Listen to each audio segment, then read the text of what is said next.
Yang saya mau yakinkan Anda dan saya bahwa jiwa kita itu sehat ketika kita hidup dalam kebenaran. Semakin kita menolak hidup dalam kebenaran, kita semakin, bahasa Inggrisnya itu disjoint. Kayak ada yang nyasar gitu loh. Ya, ada yang terkilir somehow. Ada yang nggak semestinya. Dan semakin kita menolak, semakin kita ngelawan terus untuk nggak menghidupi kebenaran, itu yang terjadi dengan jiwa kita.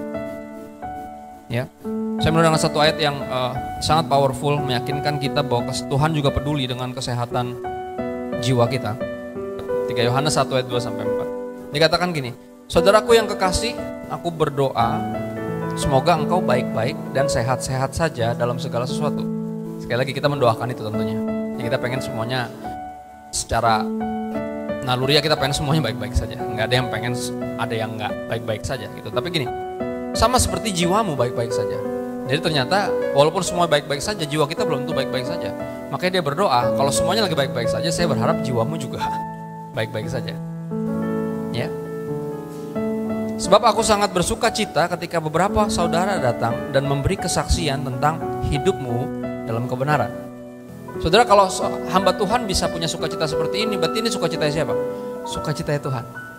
Gak ada yang buat Tuhan lebih senang. Oke, selain melihat kita hidup dalam kebenaran. Karena artinya kita percaya sama dia. Saudara, seberat apapun kebenaran, percayalah, itu buat kebaikan siapa? Buat kebaikan Anda dan saya. Dan minimal di ayat yang kita baca ini kita menyadari bahwa kalau kita mau jiwa kita sehat, kita harus hidup dalam kebenaran. Harus selaras sama sukacitanya Tuhan. Ya. Ya, ketika ada Tuhan memerintahkan sesuatu, apapun berat perintahnya, percayalah itu buat kebaikan kita. Dan hari ini kita akan belajar beberapa hal tentang hidup dalam kebenaran dan betapa pentingnya hidup dalam kebenaran. Boleh di next ya. Di Mazmur 1 ayat 1-2 dikatakan, berbahagialah orang yang tidak berjalan menurut nasihat orang fasik. Orang fasik itu apa sih? Beda sama orang kafir ya. Kafir itu menyembah yang bukan Tuhan. Fasik itu ngakunya nyembah Tuhan, tapi hidupnya nggak nyambung. Ngerti ya, nggak sesuai dengan pengakuannya. Jadi fasik percaya Tuhan, percaya, tapi hidup seolah tidak bertuhan. Nah, dan yang gini lebih bahaya sebenarnya. Dibanding orang yang nggak percaya, lebih berbahaya orang yang katanya percaya. Lebih berbahaya. Ya. Tapi berbahagialah orang-orang yang nggak berjalan menurut nasihat orang-orang yang seperti itu. Yang tidak berdiri di jalan orang berdosa, artinya nggak hidup di dalam dosa. Itu dia maksudnya berdiri di jalan orang berdosa tuh itu. Ya, dan yang tidak duduk dalam kumpulan pencemooh, yang enggak circle-nya itu bukan, ngerti ya, bukan true gossipers, sebutnya true gossipers. Baru pernah dengar true gossipers. Ya. Yang diomongin selalu gospel, gosip pelayanan. Ya. Enggak, gospel itu Injil, Saudara. Injil yang memerdekakan kita. Kabar baik, bukan kabar burung. Ya. Kabar burung namanya gospel. Gosip pelayanan, bukan? Ya. Tetapi ini dia, bersyukurlah kalau circle-mu, orang-orang terdekatmu, ya, support systemmu adalah yang kesukaannya adalah Taurat Tuhan. Ya, yang bukan cuma baca, tapi sharing, tapi menghidupi juga. Bersyukur kalau ada di circle yang itu. Ya, dan yang merenungkan Taurat itu siang dan malam. Yang dia pengen cuma satu, menyenangkan Tuhan. Ya, karena udah tahu apa kehendak Tuhan dari firman Tuhan, rindu untuk melakukannya dalam segala jalannya. Ya, kita harus punya circle yang seperti ini. Ya, segitu pentingnya untuk sungguh-sungguh hidup dalam kebenaran, merenungkannya siang dan malam. Di Yohanes 8 ayat 32 dikatakan demikian, kamu akan mengetahui kebenaran dan kebenaran itu akan memerdekakan kamu. Ciri-ciri orang Kristen adalah merdeka, bukan penuh beban. Ya, ada sukacita. Identik dengan kemerdekaan, kelepasan. Ya, kenapa? Karena kebenaran itu memerdekakan kita. Saudara, kalau baca Alkitab kita harus cari kebenaran, bukan cari pembenaran. Karena pembenaran akan terus bikin orang tuh terbelenggu. Makanya ini yang terjadi ketika orang berusaha membenarkan dosanya dia. Cari pembenaran di Alkitab. Percayalah, barang siapa mencari pasti menemukan. Itu jeleknya. Jadi kalau Anda bukan punya teologi tapi cucoklogi, dicucok-cucokkan, ketemu ayatnya pasti. Ya, segala kegesrekan ada pembenarannya dalam tanda kutip. Tapi gini, orang yang terus mencari pembenaran akan terus terbelenggu. Karena hanya kebenaran yang bisa memerdekakan. Dan itu yang kita cari, itu yang kita rindukan. Ya, kita menyadari ketika kita baca Alkitab udah pasti kita yang salah, bukan Tuhan yang salah. Nah, mentalitas itu yang harus dimiliki ketika baca Alkitab. Jadi apa? Nggak ngotot-ngototan sama Tuhan. Baca Alkitab dengan kenyataan bahwa ini saya udah pasti salah, Tuhan pasti benar. Itu yang buat kita dapat banyak ketika baca Alkitab. Ya, jadinya nggak cucok logi tapi teologi. Sungguh-sungguh pengenalan akan Tuhan melalui firman-Nya yang apa? Memerdekakan. Dikatakan seperti ini, hati yang gembira membuat muka berseri-seri, tapi kepedihan hati mematahkan semangat. Dan Amsal 17 ayat 22 pasti ada di semua apotik yang pemiliknya orang Kristen. Di temboknya atau di mananya pasti ada gini nih. Hati yang gembira adalah obat yang manjur, tapi semangat yang patah mengeringkan tulang. Artinya apa? Berbicara ikut Yesus harusnya ada sukacita. Harusnya yang tadinya murung, tadinya kaku, ya nggak mungkin selamanya kaku terus ikut Yesus. Jadi ada, kenapa ada Roh Kudus yang disebut sebagai dunamos. Dunamos itu akar kata dari dinamit sama juga dynamic. Dynamic artinya orang-orang yang luwes sebenarnya. Tadinya kaku harusnya sekarang lebih luwes kalau ikut Yesus sungguh-sungguh. Karena agama bikin kaku kan gitu selalu. Tapi Yesus datang nggak bawa agama baru kalau Anda perhatiin. Ya, dia memulihkan hubungan kita dengan Bapa. Orang-orang yang direkonsiliasi sama Tuhan hidupnya jauh lebih berbuah. Kelihatan dari dianya, minimal dia jadi orang yang bersukacita. Ya, bukan dipenuhi dengan sungut-sungut karena keribetan pelayanan gitu. Enggak, harusnya enggak. Dan segini pentingnya hidup dalam kebenaran karena Tuhan juga peduli sama kesehatan jiwa kita. Karena dua-duanya ini connect. Ya, hati yang dipenuhi kebenaran ternyata adalah hati yang gembira, hati yang sehat. Dan buat muka berseri karena kepedihan hatinya, hati yang sudah patah ini sudah dipulihkan sama Tuhan. Dan ini ayat conjunction aja, ayat penghubung. Atas kebenarannya, ada berapa kebenaran firman Tuhan yang saya rindu untuk kita hidupi, yang Tuhan sendiri rindu. Makanya saya pernah bagi ini, saya akan bagi lagi. Ya, penekanan saya lebih di sini dibanding ke jiwa yang sehat. Tapi hidup dalam kebenaran. Karena hidup dalam kebenaran kalau cuma sekedar yang lain-lain, saya yakin jadi tambah berat beban hidup kita. Aduh, gue mesti gini, nggak boleh gini. Nggak. Kita diperintahkan untuk melakukan hal-hal yang ternyata kalau dikulik ternyata buat kita. Yang pertama adalah tentang istirahat. Ya, istirahat. Saudara, kalau capek itu jangan berhenti, istirahat. Ya, banyak orang capek pelayanan, ada loh capek pelayanan. Akhirnya apa? Berhenti pelayanan, nggak ngapa-ngapain lagi. Nggak, kalau capek itu apa? Istirahat, bukan berhenti. Ya, take your time, nggak apa-apa. Healing oke. Ya, tapi jangan healing terus, lama-lama hilang nanti. Nggak ada yang salah dari healing, nggak dosa kok. Ya, cuman kalau healing terus nanti hilang. Kalau udah hilang paling ribet. Saudara, domba yang hilang lebih mudah dijangkau daripada domba yang healing. Benar. Domba yang healing pas lagi dijangkau dia nggak ngerasa hilang.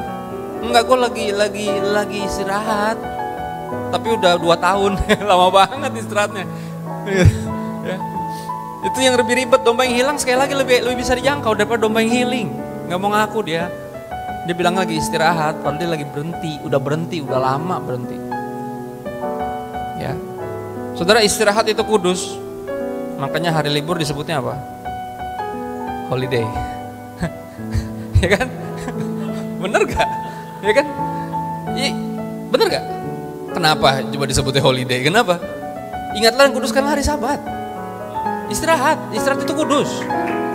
Oke? Mukanya masih pada curiga. Kita lihat satu kisah yang cukup mencengangkan, kan ternyata bahkan nabi Tuhan bisa kena mental. Nabi Tuhan, apalagi kita. Kan orang kalau kena mental identiknya kurang rohani ya. Fitnah macam apa itu?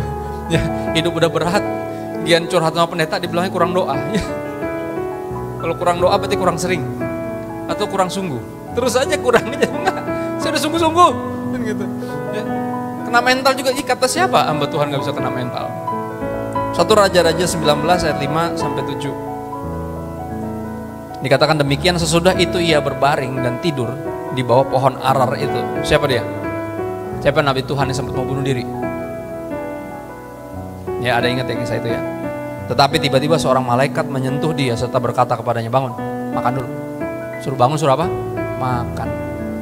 Karena kena mental dia nggak mau makan. Ya. Ketika ia melihat sekitarnya, maka pada sebelah kepalanya ada roti bakar dari sorga. Tadi nggak ada tiba-tiba. Dibawa sama siapa? Malaikat, bukan sama tukang paket. Malaikat. Dahsyat ya. Alkitab tuh kalau dibaca kayak, tiba-tiba di sebelah kepalanya ada roti bakar. Gile bener. Dari mana roti bakar? Dan sebuah kendi berisi air. Lalu ia makan dan minum, kemudian apa? Goler-goleran lagi. Karena dia lagi galau, lagi dipenuhi ketakutan. Ya sampai di level dia pengen, gue bunuh diri aja lah, gue takut banget gitu.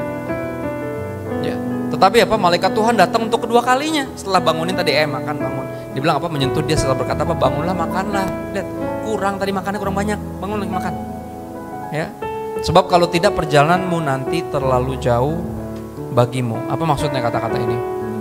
Dikatakan kepada hamba Tuhan yang kena mental, yang udah kehilangan tujuan hidup, bahkan sampai mengakhiri hidupnya.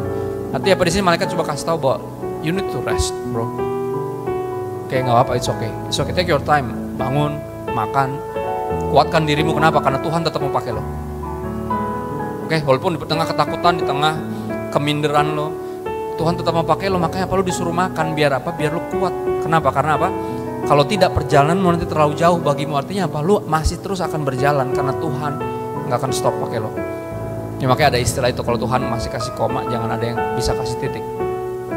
Ya, bukan kita yang menghentikan pelayanan dan hidup kita, bukan. Tapi Tuhan sendiri, karena Dia yang panggil kita dari awal.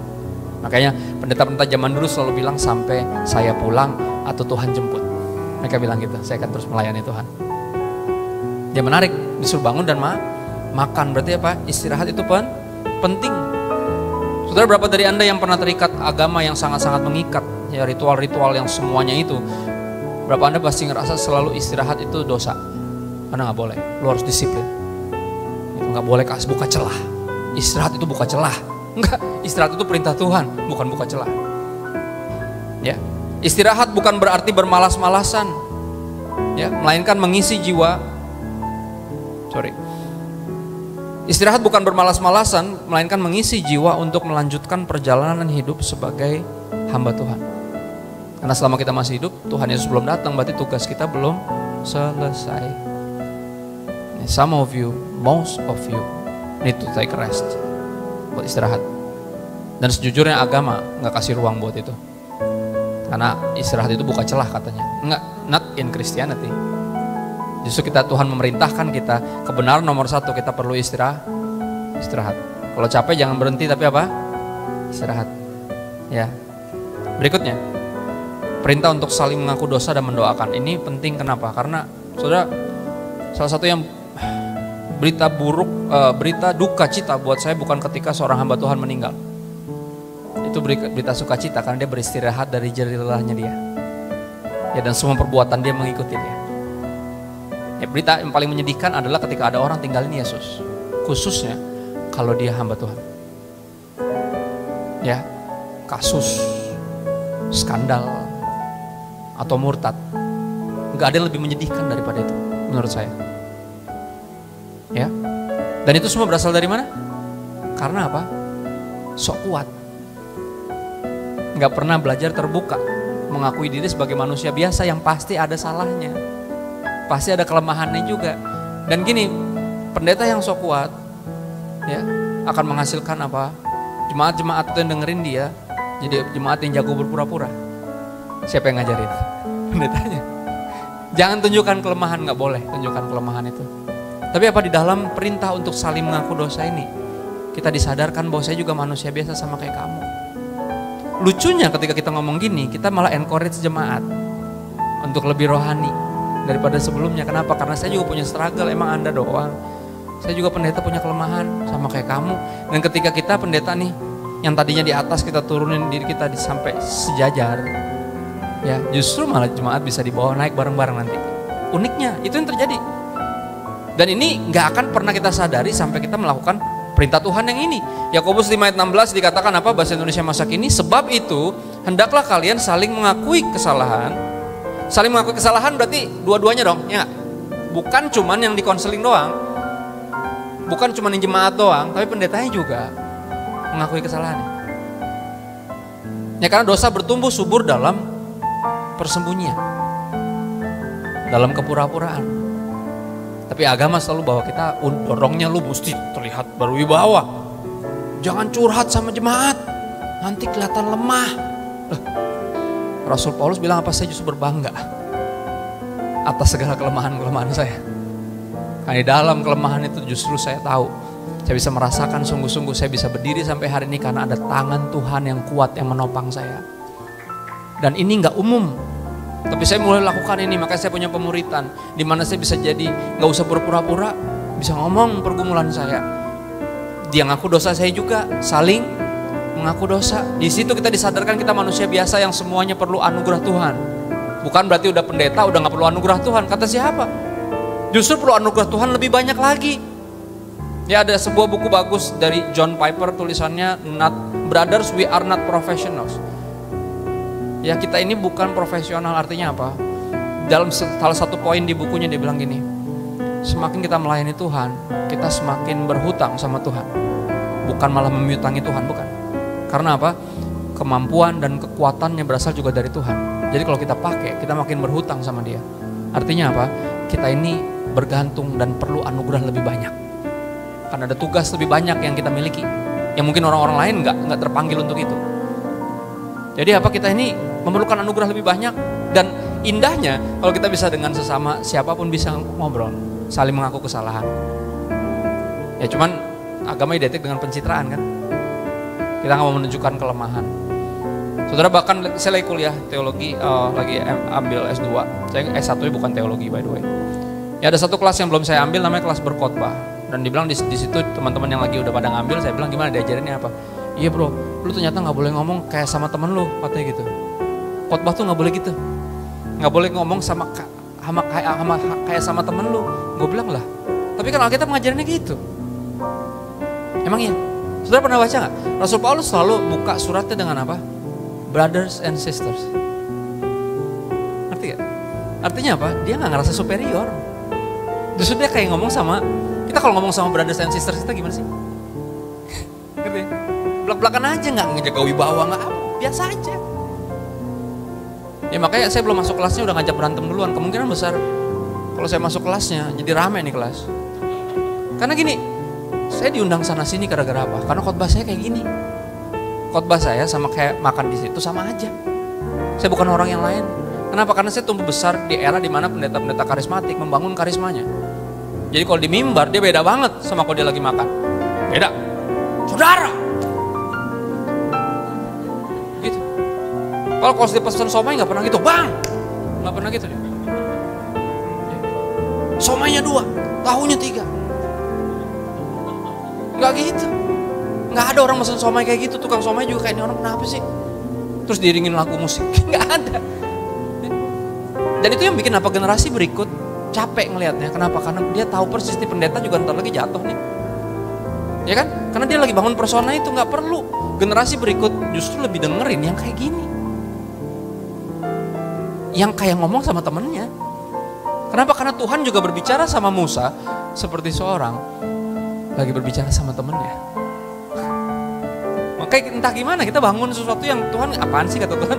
Kenapa jadi ribet sendiri nih orang-orang? Kenapa jadi disebut bangun persona untuk menunjukkan bahwa lo pendeta yang berkuasa gitu, mau menaikkan otoritas? No, justru apa? Hendaklah kamu saling mengaku dosamu dan saling apa? Mendoakan. Artinya apa? Bukan cuma pendeta yang doain jemaatnya, tapi jemaat juga mesti doain pendetanya. Dan ini mesti dibangun culture ini. Jadi kita jadi satu tubuh tuh beneran. Ya kalau nggak pendetanya stres, selalu cuma suruh doain orang, terus yang doain dia siapa? Ya kan? Semuanya pada mau curhat, terus dia mau curhat ke siapa? Ke Tuhan. Ya iyalah, semua juga curhatnya ke Tuhan, cuman kan juga perlu orang. Tujuannya apa? Supaya kalian disembuhkan. Lihat, ini kunci kesembuhan. Bukan ada pendeta yang cukup sakti bisa menyembuhkan Anda, bukan. Tapi pendeta yang cukup nyadar bahwa dia manusia biasa. Yang ketika lagi ngobrol, dia bisa ceritain pergumulannya. Bahkan dia ngaku dosanya. Dan dia dengan rendah hati bilang apa? Doain saya ya. Ternyata itu cara kita disembuhkan. Dua-duanya disembuhkan. Bukan cuma satu. Ya, doa orang yang menuruti kemauan Allah. Prayers of those who live in the truth. Keren ya? Mempunyai kuasa yang besar. Terjemahan biasa bilang apa? Doa orang benar. Lihat gak? Akhirnya apa? Pada berasa benar semua. Jadi ketika doanya gak ada kuasanya, kayak gak dijawab, pasti Anda buka celah. Kurang benar Anda. Lu benar cuman kurang dikit. Hampir benar. Enggak ada orang yang hampir benar. Sebenarnya gini, secara kenyataan kita tahu gak ada dari kita yang benar. Kita dibenarkan, beda loh. Benar karena kebenaran sendiri sama dibenarkan oleh Tuhan itu lain. Tapi orang benar ternyata apa? Dua orang yang live in the truth, hidup menuruti kemauan Allah. Apa yang Tuhan mau, gak ada dari kita yang superior. Kita harus menyadari kita ini brothers and sisters in Christ. Seperti saya mendoakan kamu, kamu jodohin saya. Seperti kamu bisa ngaku dosa sama saya juga bisa ngaku dosa sama kamu. Dan ini akan membuat sekali lagi jiwa kita sehat. Banyak pendeta yang kena mental karena itu. Dia gak tahu mau cerita kemana, karena nanti kelihatan lemah. Ya kan, pendeta gak boleh nangis, karena nangis itu lemah. Pendeta gak boleh kaget, karena Roh Kudus itu. Wih, saya pernah denger tuh, kalau ada Roh Kudus kita gak bakal kaget nih. Kata siapa? Nah ini yang aneh-aneh ini suka dibikin-bikin nih sama yang religius. Apa sih? Gak ada di Alkitab. Katanya ada ketenangan. Ketenangan bukan bikin orang gak kaget. Aduh, nah yang gini-gini saya kalau denger gini, aduh apaan sih gitu loh. Ya pantesan apa generasi berikutnya apatis sama kekristenan karena isinya begituan. Hal-hal yang Tuhan gak suruh. Yang gak dinilai sama Tuhan dibikin-bikin sendiri. Ya, padahal ini perintahnya saling mengaku dosa dan mendoakan. Kita harus mulai lakukan ini saudara. Lebih sering sehingga kita gak perlu bangun pencitraan. Gak hidup dalam dosa yang disembunyikan. Karena depannya gak ada, semua orang terbuka. Semua orang tahu bahwa mereka perlu anugerah Tuhan. Semuanya. Biar kita sembuh. Nah ini dia, ketika kita ngumpul soalnya apa? Ketika lagi mau, biasanya cuma pengen curhat. Itu problemnya, saudara. Amsal 18 ayat 2 bilang apa? Orang bebal gak suka pada pengertian, cuma pengen curhat. Itu ayatnya ada di sini. Kalau Anda ngajak ketemu pendeta, bilangnya mau sharing cuma pengen curhat, Anda mesti bertobat, Anda orang bebal nih. Karena itu yang kerap kali terjadi. Udah curhat panjang lebar nih Pak, saya lihat jam gini ya. Wah lama banget nih, saya pikir oh ya Bu, jadi gimana intinya gimana, ya kan gitu ya. Pas saya mau ngomong, saya lagi ngomong nih, lagi mau kasih masukan, tiba-tiba dia lihat jam tuh. Tuh kelihatan tuh, cuma pengen curhat kan. Dia pengen buru-buru, Pak saya boleh duluan gak? Duluan gimana Bu? Lu cuma pengen cerita, jadi kalau gitu mah gak usah ketemuan. Kirim voice note aja, voice note. Bener? Kalau cuma pengen cerita mah serius. Ngapain ketemuan? Gue udah susah ketemu sama lo, ini jadwal pelayanan gue ketat. Gue sengaja ketemuan sama lo, gue pikir bisa. Enggak, cuma pengen cerita. Orang apa itu? Bebal. Saya berdoa nggak ada lagi yang bebal di sini. Kecuali sekali lagi Anda mau minta petunjuk dari Tuhan, walaupun saya bukan cenayang, tapi saya akan bantu Anda untuk menemukan itu di dalam Dia.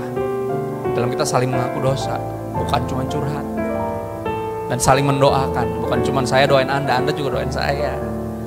Ya, ini perintah yang cukup diabaikan, padahal ini indah sekali ya. Kenyataan untuk istirahat sama saling mengaku dosa dan mendoakan. Mesti mulai dibangun tuh. Kalau Anda mau mulai membangun sesuatu yang berbeda, ya, sesuatu yang alkitabiah. This is what the truth told us.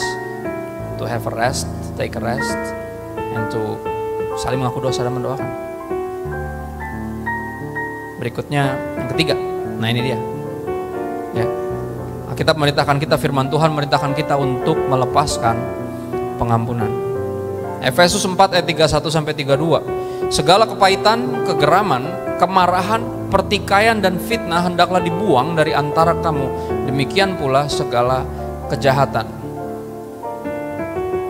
Tapi hendaklah kamu ramah seorang terhadap yang lain, penuh kasih mesra dan saling mengampuni, sebagaimana Allah di dalam Kristus telah mengampuni kamu. Artinya apa? Sederhana. Jiwa kita rusak karena hati kita menyimpan yang Tuhan suruh buang. Saya ulang. Udah pernah saya khotbahin tapi saya akan ulang lagi.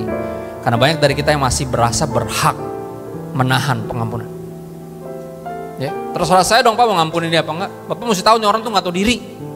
Nah, jadi Anda selalu ngerasa itu hak Anda untuk menyimpan kepahitan. Saudara, kepahitan itu bukan hak. Oke, walaupun secara logika ya terserah Anda dong, Anda mau lepasin pengampunan atau enggak. Ya dong. Tapi menyimpan kepahitan itu sebuah kebodohan. Kenapa? Karena akan merusak jiwamu. Merusak jiwamu bukan merusak hatimu sampai di level Anda nggak bisa menghasilkan penyembahan yang manis. Kenapa? Hati yang pahit nggak bisa menghasilkan penyembahan yang manis. Dan akhirnya apa ujung-ujungnya malah kecewa sama Tuhan. Lihat tuh. Saudara, Tuhan itu nggak mungkin mengecewakan. Jadi nggak cocok untuk kita kecewa sama Tuhan. Tuhan itu kudus. Kudus artinya dia tidak bisa berbuat dosa. Artinya apa? Tidak mungkin dia jahatin kita. Nggak mungkin. Ya cuman hati yang pahit. Sampai di level bisa apa? Tadinya kepahitan sama orang, sama hamba Tuhan. Habis itu tinggalinnya Tuhan. Ngeri kalau dibiarin tuh. Ya Rick Warren bilang, salah satu hamba Tuhan yang saya cukup kagumi ya. Saya cukup ikutin di luar dari semua perkataan orang tentang dia. Jadi sangat memberkati saya. Di salah satu quotes yang saya ingat tentang menyimpan kepahitan. Menyimpan kepahitan tuh kayak gini loh.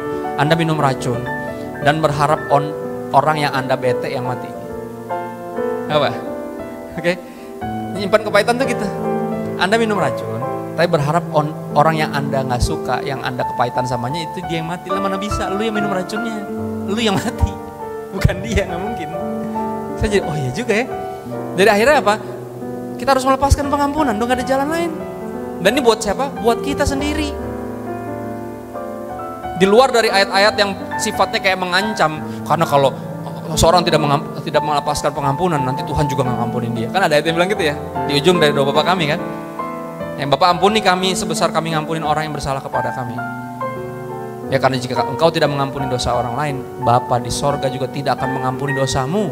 Kalau Anda ngerasa itu sebagai sebuah ancaman, izinkan saya bawa ayat yang ini. Ini ayat yang bentuknya adalah menyadarkan kita kalau kita lepaskan pengampunan itu buat siapa? Siapa yang terlepas ketika kita lepaskan pengampunan? Diri kita sendiri yang terlepas. Benar ya? Contoh paling gampang deh. Saudara, saya pernah punya kepahitan sama teman SD saya. Teman SD. Lama banget loh itu. Oke. Kenapa? Gini, dia sempat sempat bercanda kelewatan waktu itu. Saya mau duduk, ditarik bangkunya. Saya jatuh, blek. Seberapa hari itu saya rabun-rabun gitu mata saya. Dan saya baca dikasih tahu bahwa kalau kayak gitu bisa buta katanya. Marah saya, setengah mati marah. Dan terus saya simpan marah itu karena main bareng ya berasa asik tapi tetap kesel kan. Bilang gila nih orang, gue hampir buta nih gara-gara dia. Oke. Di hari ulang tahun sekolah kami yang ke-25 kalau nggak salah waktu itu apa 20. Ya ketemulah kita. Dari jauh dia langsung kayak, "Weh, apa kabar lo? Gimana gini-gini?" Gue langsung, "Apa kabar lo? Saya masih bete. Lo gak inget lo dulu bercanda hampir gue buta? Hah? Yang mana? Nah, dia juga kagak inget. Gue 20 tahun hidup dalam beban. Kepahitan, dia mah yang jahatin gue udah kagak inget. Siapa yang rugi saya tanya? Saya. Dia aja kagak inget. Parah banget tuh orang. Enggak, lebih parah lagi saya. Ngapain saya simpen itu? Ya saya berhak merdeka, bener gak? Jadi apa ya kalau Tuhan suruh lepasin, lepasin. Yang terlepas bukan orang yang bikin salah sama Anda, yang terlepas itu Anda. Kita yang dimerdekakan sama Tuhan. Hendaklah kamu ramah seorang terhadap yang lain, saya ulang lagi. Jadi bukan cuma melepaskan pengampunan, tapi harus menunjukkan keramahan. Hati ini harus pulih dan mulai mesti dipakai. Kenapa? Kalau nggak dipakai rusak, ya kan? Hati itu dipakai rusak, nggak dipakai juga rusak. Tapi lebih mendingan kalau dipakai, walaupun ada resiko dirusak sama orang lain. Ya, tapi hendaklah kamu ramah seorang terhadap yang lain, penuh kasih mesra dan saling mengampuni. Lihat, sebagaimana Allah dalam Kristus telah mengampuni kamu. Balik lagi ke sana selalu. Ya, if we live in the truth, kita tahu Dia telah mengampuni kita. Kalau gitu apa? Kita ampunin orang lain. Terima kasih. Bahasa Indonesia bagus ya. Kalau cuma suka nerima nggak mau ngasih berarti nggak tahu terima kasih. Ya, ya terima aja lo nggak tahu terima kasih. Kalau cuma suka nerima nggak mau ngasih. Jadi nggak boleh ada orang Kristen pelit. Ya, atas nama hemat. Enggak, saya nggak pelit, saya hemat. Hemat sama pelit sama-sama gampang masuk, susah keluar. Ya. Tapi ada perbedaan orang yang hemat dan pelit. Teman saya ngajarin saya ada perbedaannya, bro. Perbedaannya adalah apa? Orang hemat itu kalau dia perlu keluar duit, dia bisa keluarin duit. Tapi kalau orang pelit nggak bisa. Bahkan ketika udah mesti keluarin duit tetap nggak bisa keluar. Jadi Anda silakan introspeksi, saya hemat apa pelit ya. Gitu loh. Tapi intinya apa? Dan termanifest nanti dalam melepaskan pengampunan. Kalau kita tahu terima kasih karena Allah telah mengampuni kita dalam Kristus, kita mengampuni orang. Kita lepaskan pengampunan buat siapa? Buat kita. Buat kebaikan kita sendiri. Yang keempat, ini yang saya bilang tadi, hati itu kalau dipakai kemungkinan besar bisa dilukai orang. Tapi kalau nggak dipakai dia rusak. Ya ini kata-katanya C.S. Lewis, dia bilang menarik banget. Anda mau terluka, kata dia, silakan. Hati Anda dikeluarin, masukin di box, kotak yang aman, terus tanam di tanah, katanya, dikubur. Nggak bakal ada yang melukai hati Anda. Tapi coba Anda buka nanti berapa waktu lagi, coba lihat, buka hatimu. Dan kau mendapati hatimu rusak. Karena apa? Hati dirancang untuk mencintai. Mencintai. Tangkap kata-kata ini. Hati dirancang untuk mencintai. Dia hanya hidup ketika dia mengasihi. Ketika dia nggak mengasihi, dia mati sendiri. Walaupun ketika mengasihi ada kemungkinan dilukai. Ya tapi dilukai lebih mending daripada nggak dipakai. Dia mati sendiri. 1 Yohanes 4 ayat 10 sampai 11 dan 19 sampai 20. Kita akan lihat ayat-ayat ini dengan hati-hati. Ini perintah yang jelas menyebalkan. Ya kata-katanya selalu gini, ya udah bagus diampunin Pak. Kenapa sih mesti dikasih segala? Bener gak? Udah bagus saya bisa ngampunin Pak, disuruh mengasihi dia, iya amit-amit ya Bang Bayi. Kebagusan orang kayak gitu buat dikasih. Udah bagus saya udah lepasin pengampunan aja, udah syukur. Udah puji Tuhan. Ada yang pernah dengar kata-kata ini? Tapi kita diperintahkan bukan hanya melepaskan pengampunan, tapi untuk mengasihi. Mengasihi adalah sebuah perintah. Ya, jadi apa? Bisa nggak bisa, suka nggak suka, mau nggak mau harus dilakukan. Perintah kok. Dan perintah ini percayalah buat kebaikan siapa? Kebaikan kita sendiri. Ini saya akan berusaha yakinkan kita dengan ayat-ayat ini. Inilah kasih itu. This is love, bukan kita yang telah mengasihi Allah, tapi Allah yang telah mengasihi kita dan telah mengutus anaknya sebagai pendamaian bagi dosa-dosa kita. Minggu depan kita akan merayakan ini, memperingati pengorbanan Kristus, merayakan kebangkitannya. Tuhan lebih dulu mengasihi kita dan dia membuktikan cintanya. Saudara-saudara yang kekasih, jikalau Allah sedemikian mengasihi kita, kalau Tuhan segitu besar cintanya sama kita, maka haruslah, lihat kata-kata itu, berarti ini sebuah perintah, haruslah juga kita juga saling mengasihi, saling. Harus. Kata-katanya muncul lagi, tapi udah bagus diampunin Pak. Amit enggak, saya nggak mau mengasihi dia. Saudara, siapa yang bersyukur bahwa kita bukan hanya diampuni sama Tuhan, tapi juga dikasihi sama Tuhan? Saudara kebayang nggak kalau Anda cuma diampunin tapi nggak dikasihi? Karena ada berapa rumah tangga yang berjalan seperti itu. Jadi karena istrinya pernah selingkuh, suaminya katanya udah ngampunin, tapi udah dingin sama istrinya. Banyak yang kayak gitu. Atau sebaliknya, suaminya pernah selingkuh, istrinya katanya ngampunin, tapi dingin, menolak untuk mengasihi. Udah bagus diampunin, udah bagus nggak gue ceraiin, nggak gue tinggalin, itu kata-kata itu muncul terus. Menolak untuk mengasihi. Saudara pernah kebayang nggak kalau kita cuma diampunin tapi tidak dikasihi, di sorga kira-kira kayak gimana adegannya kalau ketemu sama Tuhan? Karena kita bisa masuk sorga karena diampuni, setuju ya? Bukan karena kita lebih kudus dari, enggak, karena kita diampuni. Sorga bukan tempat buat orang yang baik, tapi tempat buat orang yang diampuni dosanya sama Tuhan. Right? Kita bisa masuk surga ke sana. Kalau cuma Anda diampuni, nggak dikasih, ketika Tuhan lihat Anda, dia kayak buang muka. Dia lagi mau digituin, enak emang? Enggak. Karena bukan itu yang Tuhan lakukan. Bener ya? Dia nggak mungkin nyuekin kita di sorga. Tapi itu yang terjadi kalau dia cuma ngampunin kita. Thank God, dia bukan hanya mengampuni kita, tapi juga mengasihi kita. Dan kita diperintahkan melakukan hal yang sama. Seperti apa? Seperti sedemikian besar Allah mengasihimu, haruslah kamu juga saling mengasihi. Ayat 19, kita mengasihi karena Tuhan lebih dahulu mengasihi kita. Alasan orang Kristen mengasihi sangat berbeda sama alasan orang-orang lain mengasihi. Orang-orang lain mengasihi untuk kepentingannya sendiri, tapi kita mengasihi karena kita udah lebih dulu dikasihi sama Tuhan. Kita bukan mau dapetin sesuatu, kita udah mendapatkan segalanya. Namanya Yesus. Kalau udah mendapatkan segalanya, maka kita bisa memberikan. Kita nggak bisa memberikan yang kita nggak punya. Nah, kita udah terima pengampunan dan kasih dari Tuhan, kasih yang sangat besar menjadi nama TV. I itu love, ini ta itu love, besar, great love. Kita udah terima, modalnya gede. udah dimodalin dengan cintanya Tuhan sendiri. Kira-kira mestinya kita bisa mengasihi orang lain gak? Bisa lah. Orang udah dikasih cinta, modalnya udah segede gitu, masa iya lu gak bisa memberikan yang ngerti kan, gak sebesar itu sebenarnya. Tapi kalaupun dituntut untuk memberikan pengampunan dan kasih yang sebesar itu, kita pasti bisa memberikannya. Kenapa? Karena kita telah menerimanya dari Tuhan.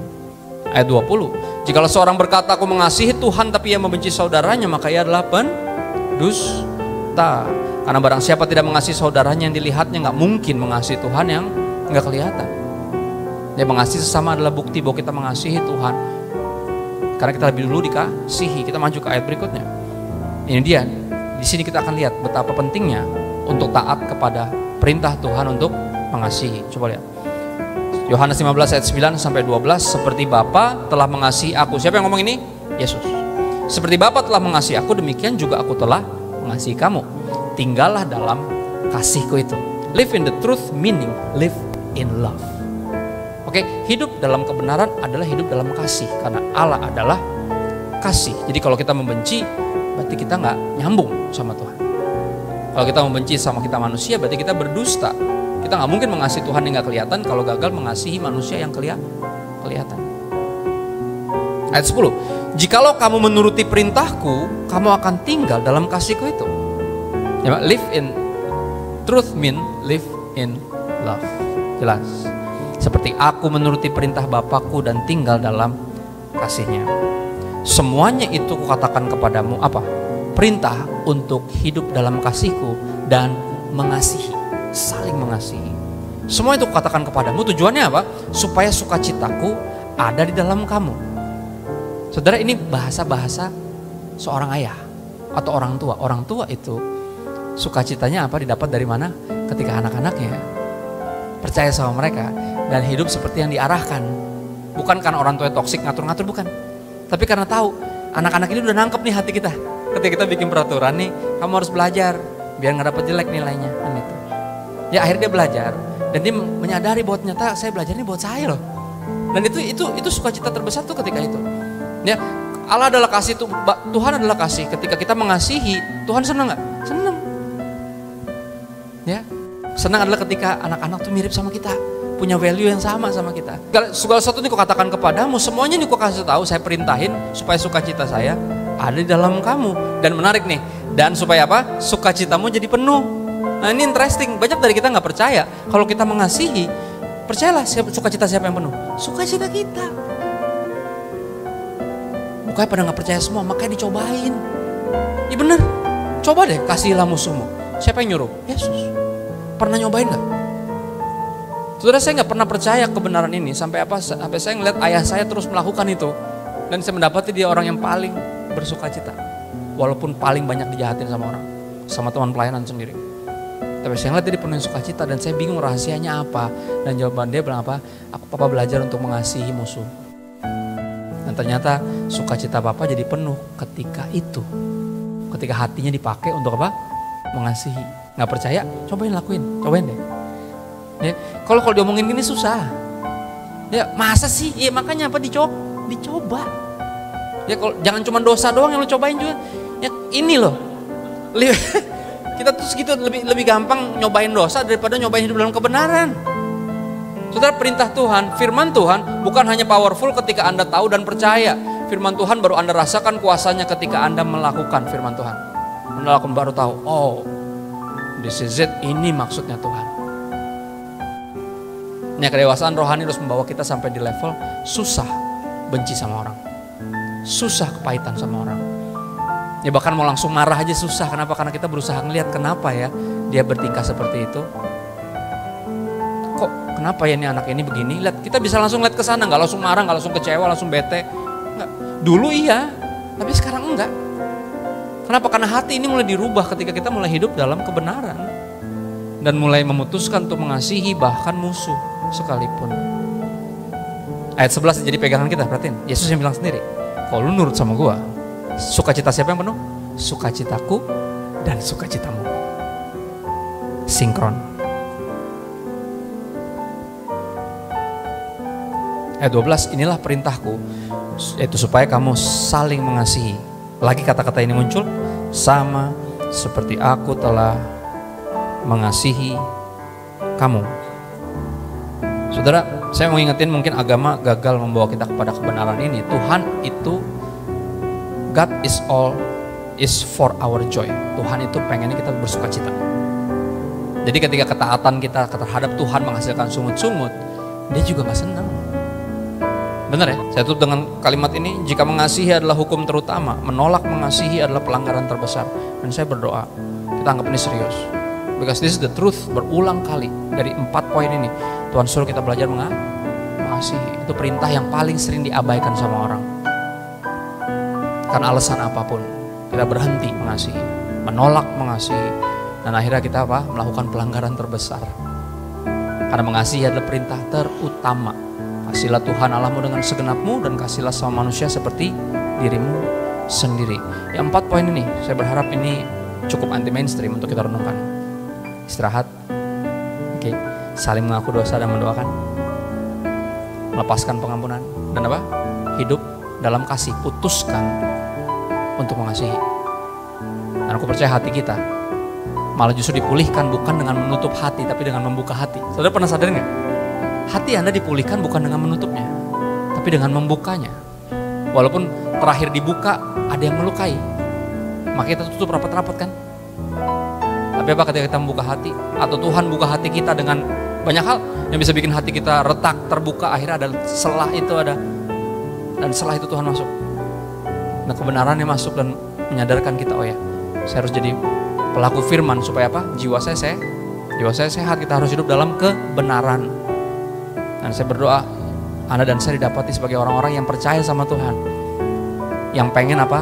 Selaras sama Tuhan. Tuhan pengen kita apa? Bersuka cita. Kalau gitu apa?